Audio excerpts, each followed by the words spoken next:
pindah ke Bank Riau Kepri Syariah. Dalam proses Pak. Oke, masuk. Nah, dalam proses apa? Mudah-mudahan Copet pindah ke Bank Riau Kepri Syariah. Amin. Assalamualaikum warahmatullahi wabarakatuh. Alhamdulillah wassalatu wassalamu ala Rasulillah Nabiyyina wa habibina Muhammadin ibni Abdillah wa ala alihi wa sahbihi wa mawalah. Subhanaka la ilma lana illa ma 'allamtana innaka antal alimul hakim. Rabbi yassir wa la tu'assir ya Rabbi tamim bi khair. Puja dan puji syukur kepada Allah, salawat dan salam kepada Nabi Muhammad sallallahu alaihi wasallam. Bapak Ibu para pendengar yang dirahmati Allah Subhanahu wa taala, mudah-mudahan kita ibadah puasa kita ini diterima oleh Allah Subhanahu wa taala hendaknya, amin ya rabbal alamin. Hari ini, beberapa bulan ini kita dilanda wabah, dilanda penyakit. Maka oleh karena itu, anjuran syariat sudah menjelaskan bahawa hendaklah kita peduli terhadap lingkungan. Peduli terhadap lingkungan adalah suatu anjuran dari syariat Islam, bahawa lil muslim kalbunyan. Seorang muslim terhadap muslim lainnya itu seperti bangunan.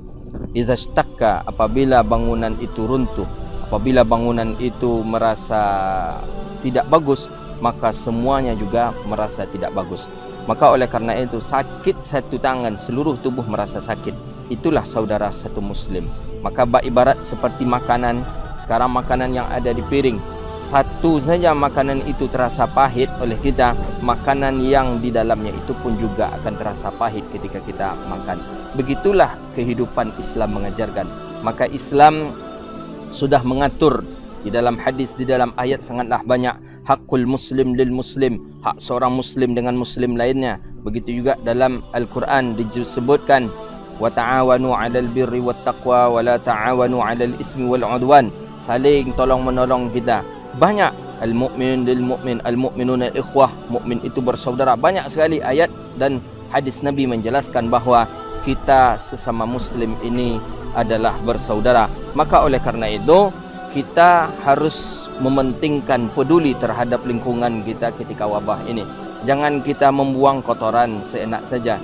Jangan kita membuang sampah seenak saja. Dan jagalah kebersihan kita. Bersih diri kita, maka kita berupaya bersih pula hendaknya orang lain. Sehat diri kita, kita hendaknya bisa pula menyihatkan orang lain.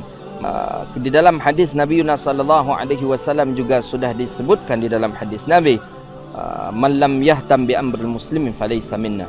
Orang yang tidak peduli dengan saudara muslimnya, maka orang itu bukanlah bagian dari kita, kata Nabi sallallahu alaihi wasallam. Maka kita tetap peduli terhadap orang lain. Maka ketika orang lain nampak membuang sampah sembarangan, kita tegur.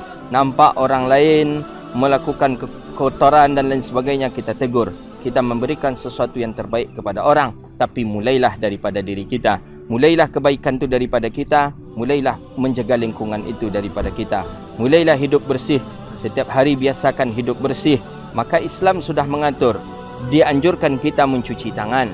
Dianjurkan kita memotong kuku setiap Jumatnya. Dianjurkan kita untuk merapikan bulu-buluan yang ada di tubuh kita. Dianjurkan kita untuk berharum-haruman, mandi dan lain sebagainya. Tujuannya itu adalah agar diri kita bersih dan kita pun bisa memberikan suatu kebersihan juga kepada orang lain. Diri kita sehat, maka orang yang ada di dekat kita pun akan sehat. Maka dari sanalah kita tahu bahawa bersin dianjurkan oleh syariat. Dalam beberapa kitab kita tengok bahawa ketika seseorang bersin, dianjurkan menutup daripada hidungnya, menutup daripada mulutnya. Kenapa? Agar jangan virus itu menyebar kemana-mana. Ini Islam menjaga agar kita yang sakit tidak memberikan penyakit kepada orang lain. Maka oleh karena itu, kita yang sehat bisa memberikan suatu kesehatan kepada orang lain. Maka oleh karena itu, ayolah kita peduli kepada lingkungan kita. Pedulilah kita terhadap lingkungan di saat wabah ini. Mudah-mudahan Allah jaga kita, Allah jaga keluarga kita, dan Allah jaga masyarakat kita daripada wabah ini. Maka pedulilah kepada lingkungan, maka jagalah kebersihan, kebersihan badan, kebersihan lingkungan dan lain sebagainya. Demikian, mudah-mudahan bermanfaat. Wabillahi taufiq wal hidayah, wa ridha wal inayah. Wassalamualaikum warahmatullahi wabarakatuh.